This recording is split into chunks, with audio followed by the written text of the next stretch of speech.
All right, before we get to football, we lost one of the best of our kind last night in the profession, in Sean Clark's passing. And I wanted to send out our prayers and deep condolences to Sean Clark's family, his wife Janelle and daughters Gianna and son Braxton, and the App State community and UCF community, their teams, staff, players. Sean was a great coach.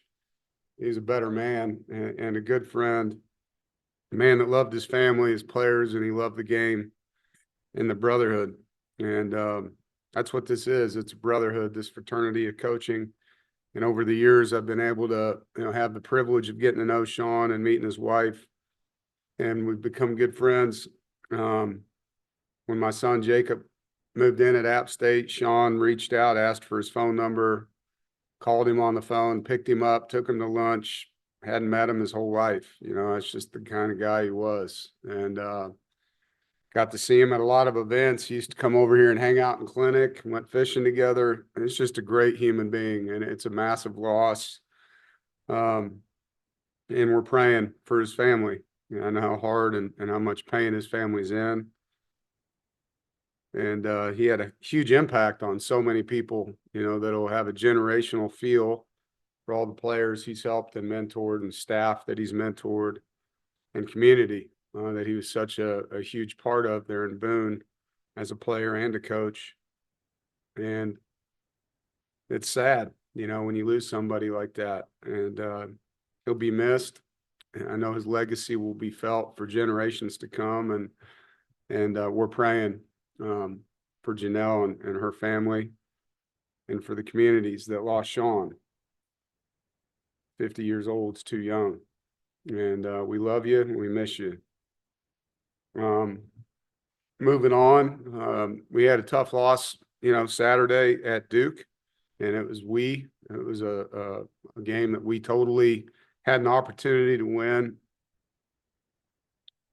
And it was a three-phase loss. And there was multiple times in the game that we did really good things and multiple times in the game where we shot ourselves in the foot. And it's a hard way to learn a valuable lesson. And that's what losses are. They're a lesson and they give you perspective. We do preach, believe it or not, to ad nauseum, the value of not beating ourselves in life and in football. When you have unforced errors in any sport, you have to be able to overcome them. And when you have too many unforced errors, which in football, penalties, turnovers, costly penalties, it gets hard to overcome your own mistakes. And it's something that sometimes you need proof of concept with young people for that to sink home. And I think that's the positive that comes out of a loss, is that you get a real life example of what it takes to win a football game. The other games we've been able to come back and win in, we didn't have turnovers, and we had 4. And we weren't stellar on special teams by any means in those other games, but we didn't lose the game either. And so there was 11 points in that game, starting with our first defensive drive where we stopped them, had them 4th and 9, and they hard count our punt return team, and we jump off sides and give them a 4th and 3, which they convert and eventually score, have a field goal blocked, 3 more points and miss an extra point.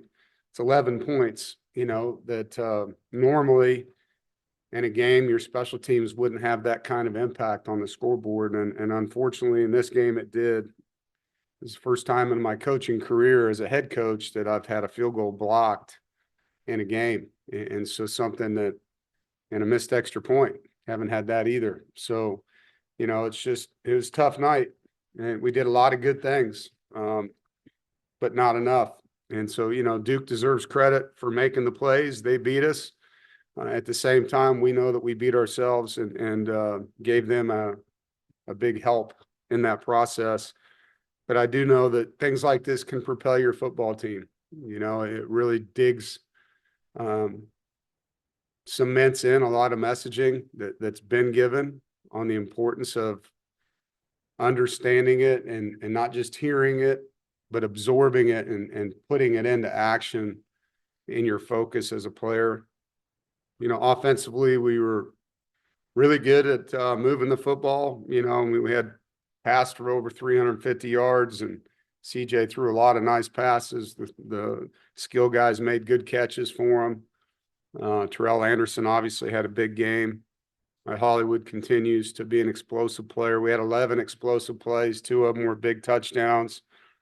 In the red zone, scored 3 out of 4 touchdowns and would have been 100% if we didn't have the field goal blocked. So continue to be efficient in the red zone.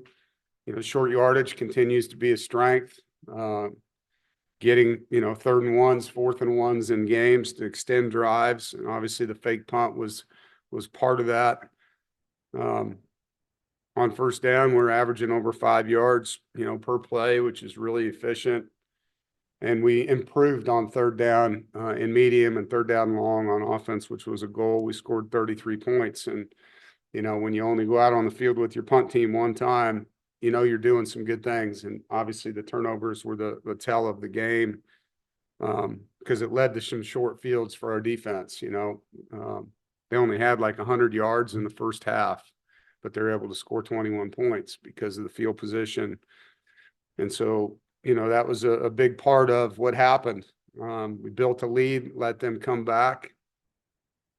And I think that, the play before the half was a huge momentum play, a frustrating play. Again, I said this after the game, but trying to draw them off sides. If they jump, we're going to snap the ball and take a free shot.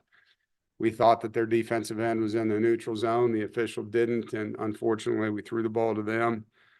And that was a big momentum play because, if they don't jump off sides, we bang a timeout and go out and try to make a field goal. But it was a tough play there before the half because they got points off of that play, and then they started, the 3rd quarter with the ball and got points again. So a massive swing. But we still had chances to win the football game and got ourselves back into one possession there at the end and then just couldn't stop them. Gave up an explosive play, a misfit by a linebacker on the short yardage play in the 4-minute. Defensively, outside of the explosive run that I just talked about, I thought we defended their run game well. We improved on 3rd and medium and 3rd and long. We got good pressure on their quarterback on 3rd and medium and 3rd and long. And forced some incompletions. On 2 of the turnovers we had, the defense held them to 0 points, so did a nice job responding there. The negatives on 1st and 2nd down, our pass rush was non-existent. We did not get off of blocks, transition well from run defense to pass rush. We had a lot of one-on-one opportunities in pass rush that we didn't win, so an area we need to improve. There were some, passes down the field. I thought we defended really well on deep balls. Both Devon and Brian had good coverage on some deep balls, but our intermediate pass coverage needs to be better. Some crossing routes and we call deep overs that we just didn't contest. And so that needs to improve. Not having Kean and Sebastian in the 2nd quarter, you can definitely feel when both of those guys aren't available. And thankfully, obviously Sebastian's was due to the targeting suspension. He's back. Kean got banged up in the game, and we think we'll have him this week. The reports have been good, so it's good news on that front. Special teams wise, we talked about it, but the fake punt was the positive. I thought our kickoff coverage improved. Outside of that, it was not a performance that I hope to ever see again. A missed extra point, a blocked field goal. We muffed a punt return, which led to a 99-yard drive for a touchdown, which was awesome by our offense. But, freshman punt returners got to do a better job there taking care of the football. Missed an opportunity on a bad snap by their punt team. We were in a return, didn't have a guy that saw it fast enough and didn't react well enough to get the ball blocked. Ends up being a 40-yard punt. Hell of a play by their punter and pretty bad on our part not to be able to get there fast enough. Todd's a really good special teams coach for us, Coach Goble. I have total belief and trust in him and the staff around him and the players. I know we'll play better. And the coaches and players will do a better job when it comes to that area, because I know we're better than that performance. And that's what I told the team after the game. No one likes to lose in this sport. It's painful when you do. It's way more painful when you know that you played a big part in that loss with mistakes. And so we're a better team than that. And I look forward to the opportunity to get back on the field and start working with these guys. They were awesome in our meetings yesterday. They're frustrated and want to be better and understand, all the things that we've been talking about here in this meeting. Now on to Virginia Tech, night game at home. Looking forward to being back home. It's been 2 weeks since we had a home game, and love that it's at night. Give our fans a chance to have a good time before the game. And this is a team that will respond. Like I said, this is a very coachable team. We have good team leadership in all three areas: offense, defense, special teams. And I trust that these guys will do what's necessary to get us back to playing better than we did on Saturday. When you talk about our opponent, offensively, it starts with their quarterback. Drones is a big athletic guy. He's got a big arm. He's 235 pounds. They run him a lot. You got to tackle him. He's not going to go down easy. He's thick and he's fast. He's a tough kid. They have a talented receiver core. They've had some guys in and out. But when you watch them, they've played against good teams, South Carolina and Vanderbilt. And they've made some really nice contact catches. They've made some explosive plays. They have a receiver that transferred there from Tennessee that was a running back that they use quite a bit in the screen game and jet sweep game that's hard to tackle. And I know Philip Montgomery, he's a proven offensive coordinator, a proven head coach. He'll have his team ready. Defensively, it starts at their front. They got a really good defensive tackle, Kamari Copeland. We wanted him. Coming out of junior college, thought he was a heck of a player and a really good kid. And a lot of respect for him. I know he got injured last year. He's back, and he's a really disruptive guy. And their D tackles in general are. They also have a kid they call a Buck. We call him a Jack, but number 33, Ben Bell, another kid that we liked in the portal last year, a really tough kid that plays hard. And as a front, they're on edges. They try to disrupt, and they got guys that can do that. With all that being said, this game's about us. How we execute, how disciplined a football team are we going to be?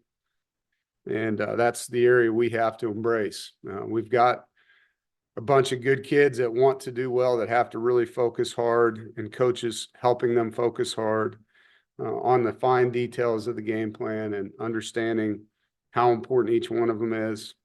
And we have a lot of football in front of us. We got a lot of good young kids to coach and mentor, and I look forward to the challenge that we have each day with these guys to help them. Any questions? Remember to raise your hand with the little hand emoji, and Corey, you're first. Dave, you spoke a little bit about Terrell Anderson and his impact, but looking back at it, just the way that he was able to catch the ball, not only in short yardage plays, but also, middle of the field and on some deep balls from CJ. I mean, how big of a weapon does he become in this offense if he can make all those catches consistently? Yeah, he had a heck of a game. And, we've seen some of that stuff. He's in practice put on some, especially the tunnel screen. He's made plays, and it's been fun to watch. That room in general has had different players in each game make big plays for us. And so to have the depth and rotation and ability, it's nice to have. And I'm happy for Terrell because he's worked really hard.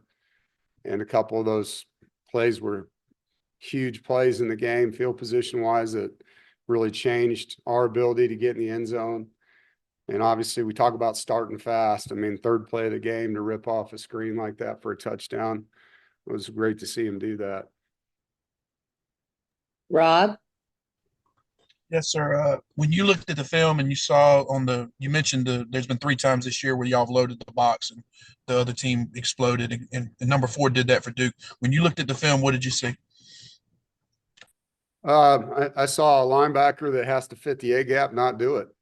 I mean, he's right there to make a play. And, on defense, when you start trying to do someone else's job, both jobs don't get done.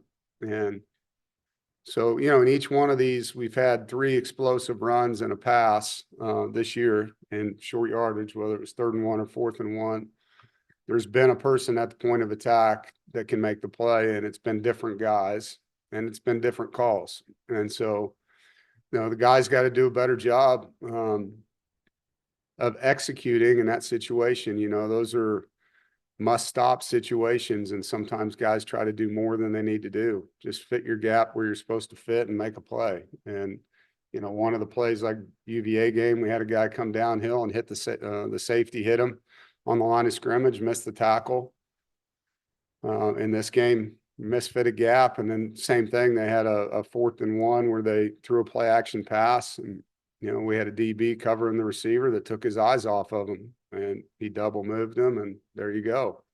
Comes down to execution. And, you know, whether the box is loaded or not, when you get into those heavier sets, it's going to be a situation where someone needs to make a tackle, you know, and then your pursuit's got to overlap. And so we got to be better as coaches getting those kids into those reps. I mean, you're not going to be able to completely predict the formation week to week. They're going to change those things based on, you know, what they have and where they feel like they can have the most success. But the base rules of your run fits and the players that are in the game executing is what it's going to come down to. Noah? Hey, Coach, you guys were able to get Kevon Carter in the game on defense. You know, what's it been like seeing his development, you know, coming in this summer and really earning some opportunities now?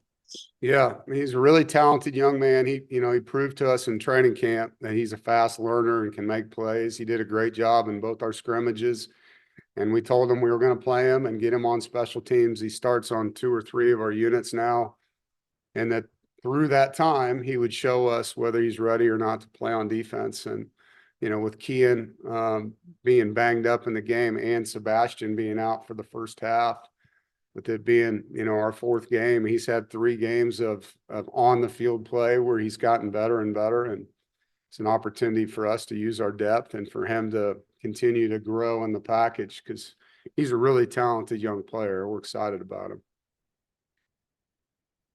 Zoe?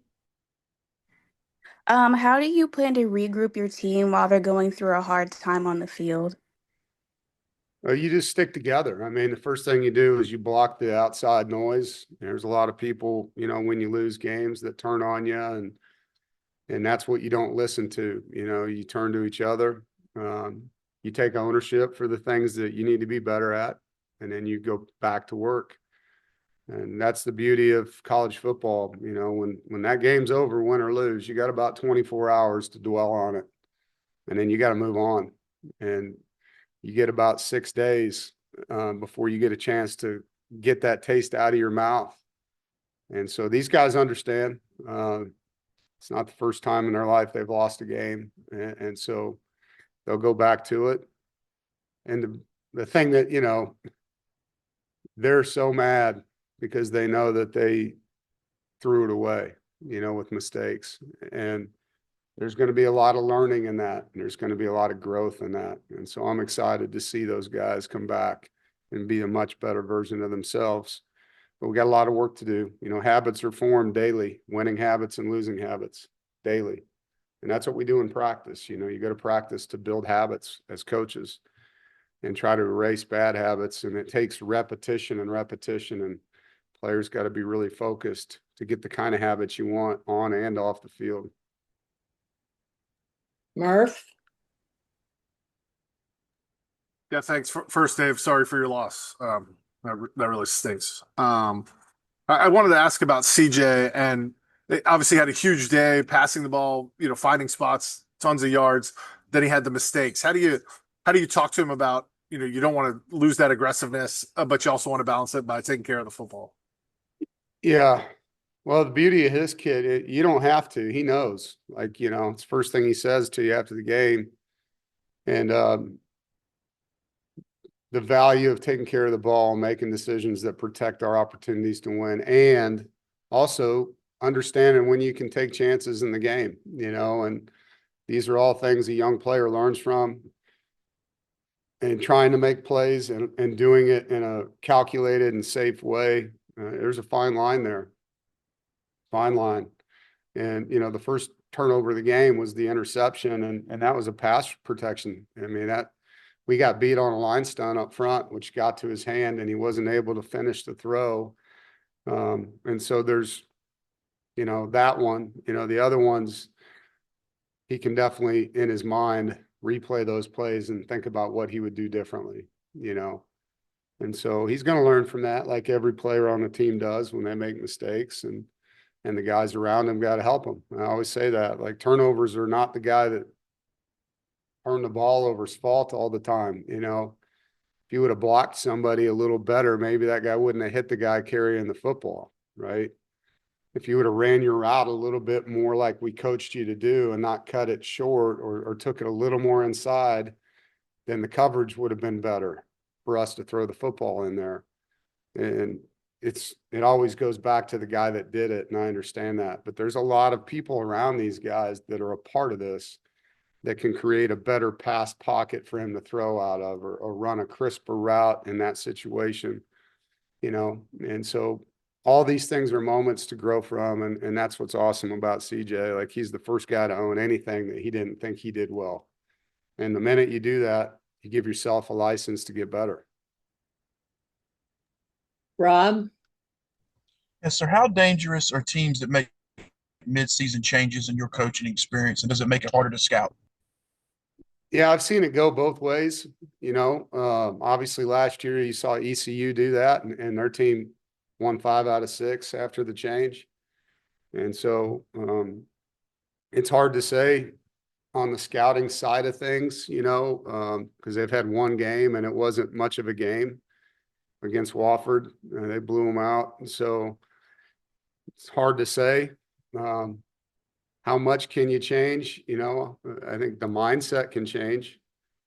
Schematically, it's hard, you know, especially when you're not in a bye week, to change a lot of things. But, you know, it's Virginia Tech, man. They got good players there, and it's a proud program.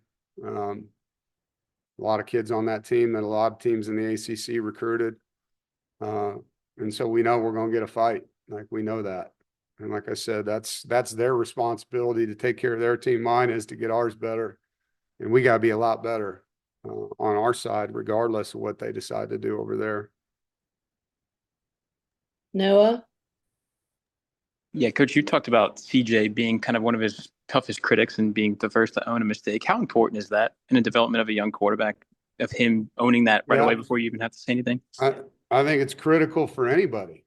I mean, especially somebody that's in a leadership position, you know, because a lot of people in this world will make excuses and blame others or complain. People that own things have a chance, like I said, a license to improve. And he does that naturally. He does that because how he was raised, and his family did a great job bringing him up. And that's why he gets better fast. That's why you see the improvements you see in him as a player.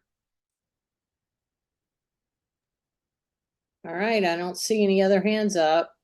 Thank you, guys. Thanks, Coach.